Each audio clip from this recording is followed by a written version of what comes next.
Olá, bem-vindos a mais uma conversa aprofundada aqui no nosso espaço. Hoje o nosso foco são os estudos técnicos preliminares, os famosos ETPs.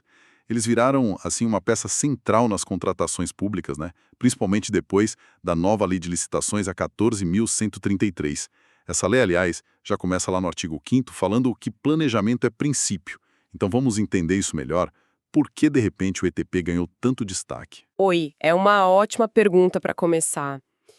Olha, essa ideia de estudar antes de sair contratando não é exatamente uma novidade, né? A gente já via menções na Lei 8666, até lá atrás no Decreto-Lei 200 de 67.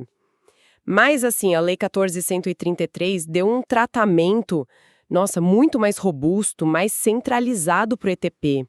Ele virou princípio mesmo, o do planejamento, e passou a ser etapa obrigatória na fase preparatória. O artigo 18 detalha isso. E essa formalização já vinha, digamos, cozinhando, né? Com a IN 05 de 2017, depois a IN 40 de 2020, que trouxe o ETP digital. E que agora está regulamentado pela IN 58 de 2022 no governo federal. Entendi. Então ele subiu de status, né? Deixou de ser só um papel acessório, talvez. Mas, na prática, o que define o ETP? A lei fala no artigo 6º, que é o documento constitutivo da primeira etapa do planejamento, que caracteriza o interesse público e a sua melhor solução. Como a gente traduz isso para o dia a dia? Essa definição da lei é bem certeira. O ETP é tipo o pontapé inicial formal do planejamento. A função dele é essencialmente explorar.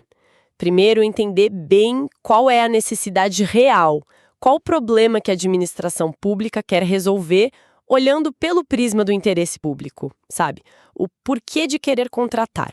E segundo, a partir dessa necessidade clara, o ETP vai atrás para identificar e avaliar qual seria a melhor solução que o mercado oferece.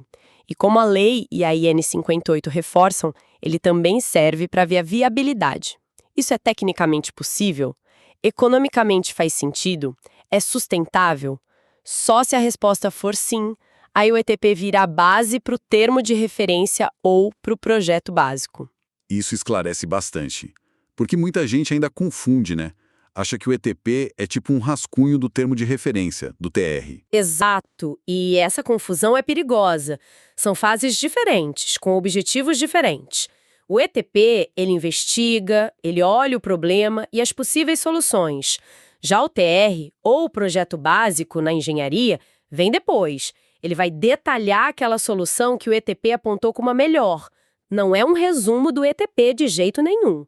O TR foca no como fazer aquilo que o ETP justificou como o melhor, o quê, para resolver o porquê. Faz todo sentido. E quem é que geralmente corre atrás disso? Quem elabora o ETP? Olha, a IN 58, ela orienta que seja um trabalho conjunto, sabe? O ideal é envolver a área técnica, que entende do objeto em si, e a área que está pedindo, a requisitante, que sente a necessidade ali na ponta. Se o órgão tiver uma equipe de planejamento de contratações, melhor ainda. Ela participa ou até conduz. O importante é ter essa visão de várias áreas, para não deixar nada escapar. Entendi. Colaboração é chave. E o ETP digital que você mencionou antes? Ele entra aí como? Isso, para a administração federal direta, autarquias e fundações. A IN 58 tornou obrigatório usar o sistema ETP digital lá no portal de compras do governo. É uma ferramenta que ajuda a estruturar o documento, seguindo o que a lei pede, sabe? Tenta padronizar e facilitar um pouco o processo. Ok. Então já entendemos o que é, para que serve. Agora, onde a gente busca as regras mais detalhadas? Qual a base legal para quem trabalha com isso fica de olho? Bom, a fonte principal, sem dúvida, é a própria Lei 14.133. Lá você encontra os fundamentos, né? O princípio do planejamento no artigo 5º, a estrutura do ETP no artigo 18 e até como ele se aplica em contratação direta no artigo 72.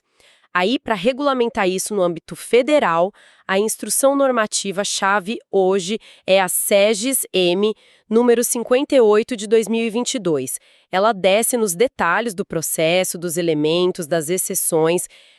E tem uma específica para contratações de TI, de tecnologia, que é a IN 94 de 2022, super importante para essa área. E os tribunais de contas, tipo o TCU, eles entram nessa história? Entram e muito. O TCU já vinha, martelando na tecla do planejamento bem feito há anos, bem antes da nova lei. A jurisprudência deles é enorme nesse sentido. Eles cobram direto estudos preliminares robustos que analisem alternativas, que justifiquem as escolhas, que definam bem as quantidades. Não precisa decorar número de acórdão, mas o recado é claro. O TCU vê o ETP como fundamental para gastar bem o dinheiro público. Outras leis antes, tipo a 8666, a do RDC, a das estatais, já davam sinais disso, mas a 14.133 realmente consolidou a coisa. Percebo. A base legal tá aí e a cobrança por um bom ETP não é de hoje. Agora vamos ao ponto que para mim é onde fica realmente interessante. Qual é a missão central do ETP? O que ele busca, no fundo? Olha, o ETP tem alguns objetivos principais, e eles se conectam. O primeiro, e talvez o mais básico, é definir com clareza o problema. Qual a necessidade que precisa ser atendida, sempre pensando no interesse público? É responder o porquê daquela contratação. O segundo é identificar a melhor solução para esse problema. E isso exige olhar o mercado, comparar alternativas, justificar técnica e economicamente por que aquela solução é a melhor. O terceiro é avaliar a viabilidade. A contratação é factível? Tecnicamente, economicamente e hoje, claro, do ponto de vista socioambiental também. E por último, mas super importante, o ETP serve de alicerce para os documentos que vêm depois, TR, edital, contrato, e também já funciona como uma primeira camada de gerenciamento de risco, sabe? Ajuda a antecipar possíveis problemas. Você falou muito em definir bem o problema, a necessidade. Eu li um exemplo que achei ótimo, da história do tênis de corrida. Às vezes a gente pensa que a necessidade é comprar um tênis. Mas a necessidade real talvez seja cuidar da saúde fazendo exercício ou precisar de um calçado para competir em alto nível. O tênis é só solução, a necessidade pode ser outra, né? Perfeito. Essa analogia ilustra um dos erros mais comuns e talvez mais prejudiciais no planejamento: confundir a necessidade com a solução. A necessidade é a situação que a gente quer mudar, o objetivo final. A solução é o meio para chegar lá. O ETP meio que força a administração a parar e pensar: o que a gente realmente quer resolver aqui? Qual o problema de fundo? Que resultado a gente espera? Só depois de ter essa clareza é que se deve partir para analisar as soluções. A gente tem uma tendência, de pular logo para a solução que parece óbvia, mas o ETP exige essa pausa para refletir. Se pular essa etapa, o risco de contratar algo que não resolve nada ou resolve mal é enorme. Entendi. Primeiro o problema, depois a solução. É quase uma mudança de mindset, né? E como esse ETP se organiza na prática? A lei fala de vários elementos. Fala sim. O artigo 18 lista 13 elementos que, em princípio, o ET deveria abordar. Mas para não ficar só uma lista, a gente pode pensar na lógica por trás. Basicamente, o ET tem que responder algumas perguntas essenciais. Primeira, qual é o problema? Que é a descrição da necessidade, o interesse público, lá no inciso I. Segunda, quanto a gente precisa disso? As estimativas de quantidade com memória de cálculo, no inciso 4. Terceira, quanto vai custar? A estimativa de valor, preços referenciais, inciso 6. Quarta, é melhor contratar tudo junto ou separado? A justificativa para o parcelamento ou não, no inciso 8. E quinta, a conclusão. Afinal, essa contratação é adequada? É viável? Que é o posicionamento conclusivo, lá do inciso 13. Esses 5 pontos, a própria lei diz no parágrafo 2º, são um núcleo obrigatório de todo ET. Certo. Esses 5 são a espinha dorsal. E os outros 8 itens que a lei lista, como ficam? Os outros detalham essa análise, Por exemplo, o levantamento de mercado e a justificativa da solução que você escolheu. Inciso 5. A descrição completa da solução, incluindo manutenção, se precisar. Inciso 7. Os resultados que se espera em termos de eficiência. Inciso 9. Tem também as providências que a administração tem que tomar antes, tipo capacitar fiscal, inciso 10, os possíveis impactos ambientais, inciso 12, e por aí vai. O que a lei diz é que, se você não abordar um desses outros elementos, tem que justificar o porquê. Ou seja, a regra é tentar cobrir tudo. Mas se algo não for relevante para o seu caso específico, você explica.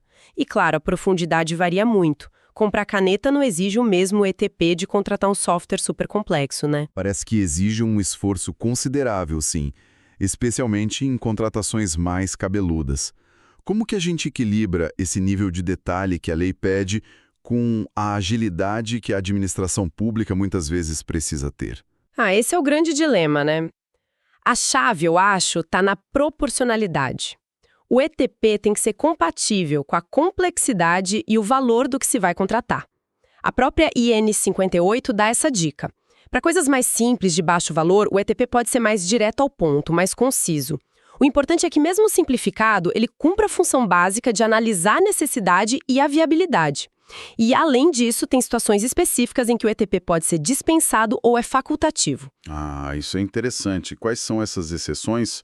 Quando não precisa fazer o ETP? A IN 58 e a própria Lei 14.133, lá no artigo 75, prevêem alguns casos. O ETP é dispensado, por exemplo, se uma licitação anterior para o mesmo objeto deu deserta há menos de um ano, ou nas prorrogações de contratos de serviços continuados, e ele é facultativo, ou seja, opcional, mas você tem que dizer por que não fez, em casos como dispensa por baixo valor, aquelas situações de emergência ou calamidade, guerra, ou para contratar o que sobrou de um contrato rescindido, o remanescente. Mas, atenção, mesmo sendo facultativo, a decisão de não fazer o ETP tem que ser registrada e justificada no processo. A regra geral continua sendo elaborar. Certo. A regra é fazer, mas com bom senso e justificando as exceções. Agora, vamos para o lado B da história. O que acontece quando o ETP é pulado ou feito só para inglês ver, de forma superficial?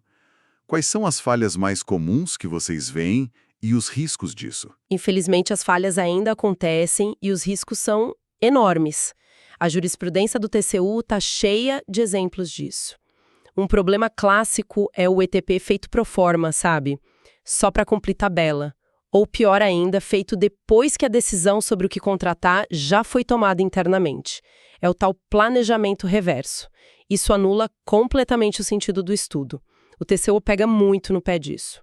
Outras falhas bem comuns, faltar critério técnico claro para definir quantidade ou especificação, aí compra coisa que não serve ou que sobra, faltar um estudo de mercado sério que compare de verdade as opções, usar justificativa genérica, subjetiva, que não prova nada. E as consequências disso na prática? O que pode dar errado com a contratação? Olha, as consequências podem ser bem ruins. O risco mais óbvio é a nulidade de tudo, da licitação e do contrato, se a falha for grave. Fora isso, tem um potencial gigantesco de dano ao erário. Seja por pagar mais caro, por escolher uma solução ineficiente que depois gera mais custo, ou por comprar algo que não serve para nada, fica encostado. Tudo isso é desperdício de dinheiro público. E não só dinheiro, né? Desperdício de tempo da equipe, de esforço. Se o trabalho de fazer o ETP é mal feito, aquele investimento de tempo e recurso foi para o lixo. Nossa, é um impacto grande mesmo. Então, um ETP mal feito ou a falta dele pode realmente colocar tudo a perder. Com certeza. O ETP é a fundação. Se a base está torta, o prédio todo fica comprometido. A lei até prevê que algumas falhas podem ser corrigidas, né? O saneamento do artigo 147. Mas vícios muito graves no planejamento inicial, tipo não conseguir demonstrar qual era a necessidade ou por que aquela solução era melhor, esses dificilmente têm conserto e podem levar à anulação, sim. Fazer um bom ETP não é só para cumprir a lei, é questão de inteligência, de gestão responsável do dinheiro. Ufa, quanta coisa importante. Ficou bem claro o peso que o ETP ganhou, né? Se a gente fosse resumir a mensagem principal de hoje. Eu diria que a mensagem é: o ETP deixou de ser ou nunca deveria ter sido visto como só mais um papel burocrático, Com a nova lei, ele se consolida como uma ferramenta estratégica, sabe? É aquele momento crucial em que a administração para, pensa, investiga e planeja antes de sair comprando ou contratando. É o instrumento para garantir que o dinheiro público vai ser usado para resolver problemas reais do jeito mais eficiente e econômico possível. E essa separação clara entre identificar a necessidade primeiro e só depois buscar a solução parece que é o coração da coisa, né? Exige um mergulho mais fundo, um estudo bem feito. Exatamente. É esse exercício de diagnóstico, de entender de verdade o problema antes de receitar o remédio, que dá ao ETP o seu grande valor. Para a gente fechar nossa conversa de hoje, queria deixar uma provocação no ar, um pouco na linha do que alguns autores discutem. Considerando a complexidade e o trabalho que um ETP bem feito pode dar, como a gente garante que ele se torne na prática e consistentemente uma ferramenta que agrega valor e inteligência para a gestão, e não só mais um passo burocrático para cumprir tabela? Ou, colocando de outra forma, será que a cultura das nossas organizações públicas já está preparada para essa mudança de chave, para realmente pensar o problema antes de pular para a solução, como o ETP exige para funcionar bem? Fica aí a reflexão. Agradecemos muito a companhia de todos nesta análise dos estudos técnicos preliminares. Esperamos que tenha sido útil. Até a próxima.